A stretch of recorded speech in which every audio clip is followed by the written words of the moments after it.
खत्म कर देते हैं। तो क्षमावाणी पर नाम इसलिए रखा गया है क्योंकि सबसे पहले हमने क्रोध को जीता, फिर अहंकार को जीता, फिर मायाचारी को जीता, फिर लोभ को जीता, उसके पश्चात सत्य को जीता, संयम को जीता। संयम लाए हमने अपने जीवन में, संयम को पाया। आकिंचन अपने जीवन में सूचना को पाया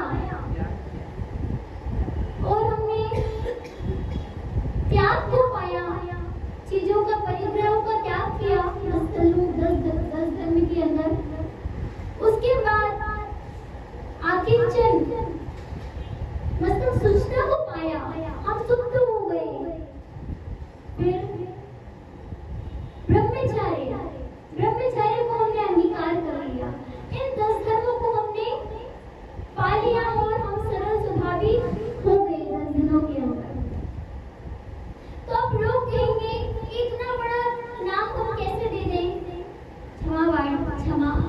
तो हमने कह दिया क्षमा आदि। फिर भी लोग कह रहे कि इतना बड़ा नाम हम कैसे बोलेंगे, इसलिए हमने नाम क्या रख दिया, क्षमावाणी पर। इन 10 दिनों की हमने जो सरलता पाई है उसका नाम हमने क्या रख दिया, क्षमावाणी पर। अब हमने जो 10 दिनों में जो हमने एक्टिंग की, 10 दिनों में हमने जो पाया और 10 दिनों में हमने अपने आप को शुद्धि कर लिया। जब आप 10 दिन ये सब काम कर सकते हो तो क्यों ना हम 11वें दिन कर लें।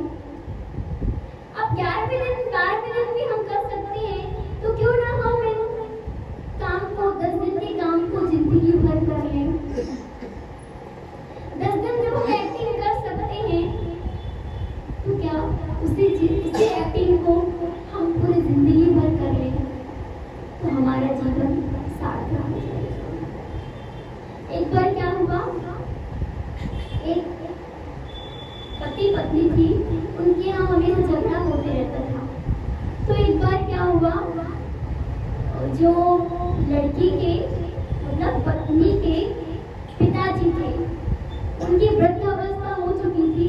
तो उन्होंने सोचा कि मुझे अब समाधि मरण लेना है, अब बहुत जी लिया, अब मुझे कुछ दिन की जिंदगी है, अब मैं एक काम करता हूँ, मेरी अंतिम इच्छा है कि मैं अपनी पुत्री के घर जाके रह के देखना चाहता हूँ कि आगे हमारी पुत्री कैसे रहती है। अगर मैं पुत्री को अच्छे तरीके से देख लूंगा तो मैं संतोष को पालूंगा। अब फोन आता है पिताजी का और पिताजी कहते हैं कि मैं कुछ दिनों के लिए आपके घर आना चाहता हूँ और मैं देखना चाहता हूँ कि आप लोग कैसे रहते हो। तो पुत्री ने बोला ठीक है, लेकिन वहाँ वो असमंजस भी थी कि मैं कैसे बुलाऊं, यहाँ तो हमारे यहाँ रोज लड़ाई होती है। अब पुत्री ने कहा, मतलब पत्नी ने कहा पति से कि एक काम कर सकते हो, मेरा 7 दिन के लिए साथ दे सकते हो। पति ने कहा ठीक है, ऐसी कौन सी बात है। तो कहा कि 7 दिन के लिए हमारे यहाँ अपने यहाँ पिताजी आ रहे हैं और वो चाहते हैं कि हम अपनी पुत्री को अच्छी तरह देखो। तो उन्होंने कहा कि तुम्हें सिर्फ 7 दिन कोई लड़ाई झगड़ा नहीं करना है, अच्छे से रहना है। अब वो ठीक है, बुला लिया पिताजी को। वो 7 दिन इतने अच्छे से वो लोग रहे, इतने अच्छे से रहे, बिल्कुल भी बहस नहीं हुई, बहुत अच्छे से रहे। अब 7 दिन बाद जब पिताजी गए तो पत्नी ने पति को थैंक्स कहा और पति ने भी पत्नी को थैंक्स कहा कि तुमने मेरा साथ दिया। तो कहा कि क्यों ना हम ऐसे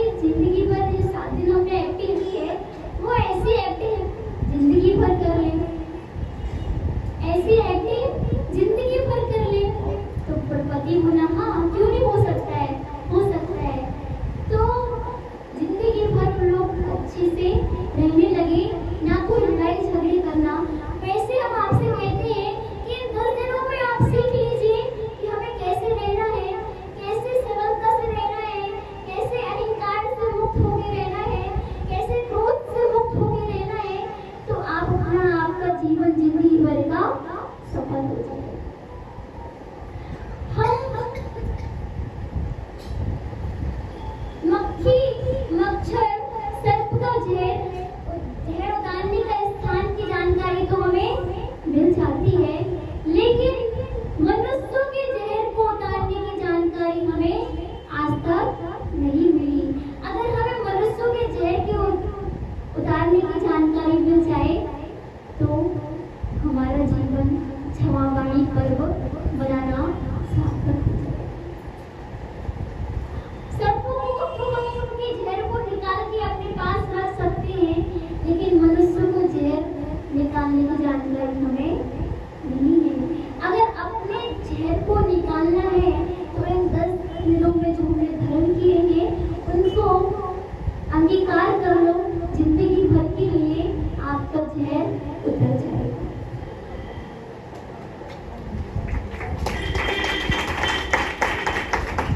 अज्ञानवश हम अपराध करते हैं तो अपनी गलती को स्वीकार करते हैं और पश्चाताप करते हैं, तो उससे हमारे दोष खत्म हो जाते हैं।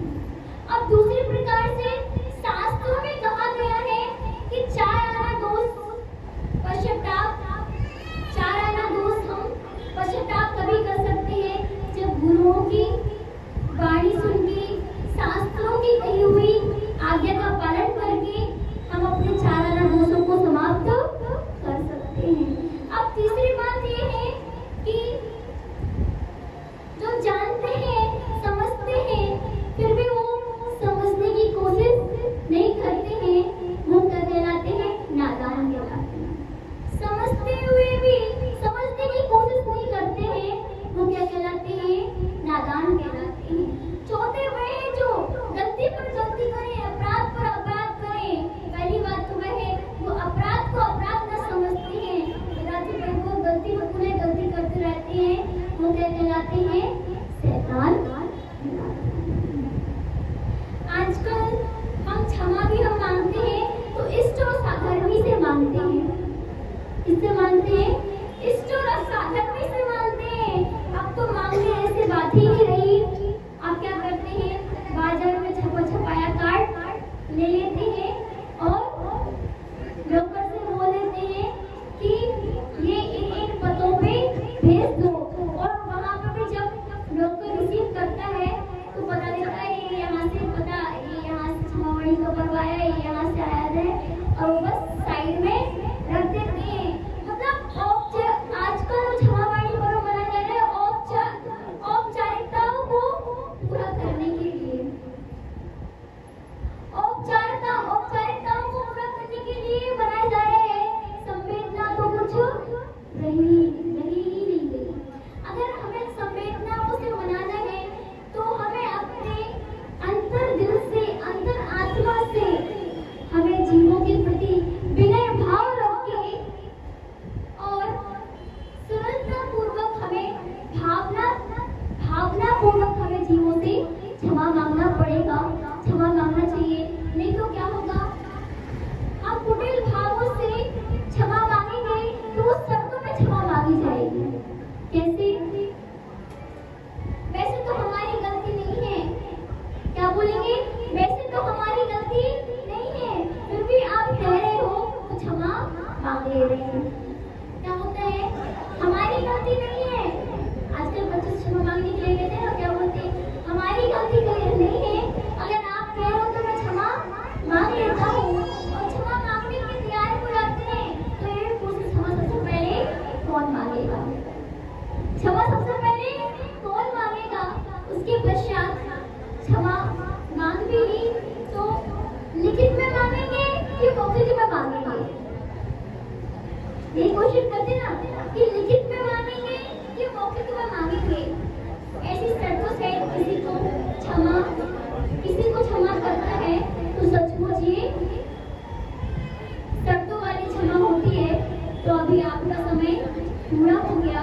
जो गलती छोड़े बैठे हैं उसे भगवान कहते हैं, जो गलती का सुधारता है उसे इंसान कहते हैं, समझे जो ना गलती को उसे नादान कहते हैं, जो गलती पर गलती करे उसे शैतान कहते हैं। जय बोलो क्षमावाणी पर्व की।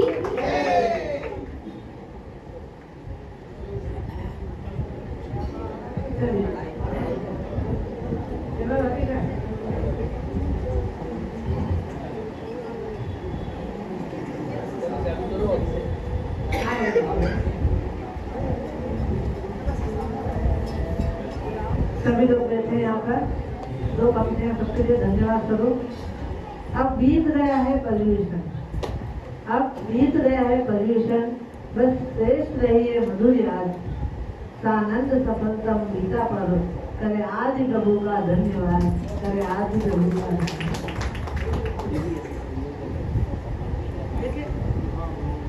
हेलो, कुछ सम्मान अभी रह चुके हैं, कोई ये ना सोचे कि हमारा नाम नहीं लिया, हमारे पास ना नाम तो लिस्ट में है, लेकिन क्योंकि टाइम बहुत हो गया, जैसे मातुश्री परिवार है, पवन जी पाटो जी परिवार है, और भी 4-5 नाम है, 5-6 नाम है, गंभीर मर्जी है, सारा ये जो परिवार अभी